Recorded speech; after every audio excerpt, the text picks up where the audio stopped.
78வது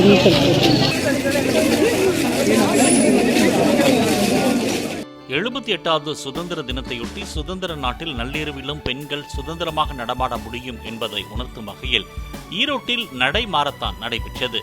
Indian பெண்கள் network அமைப்பின் சார்பாக நடைபெற்ற இந்த நடை மாரத்தானில் பாஜக எம்எல்ஏ சி.கே. சரஸ்வதி, மாநகராட்சி மேயர் நாகரத்தினம் உள்ளிட்ட பலர் பங்கேற்றனர்.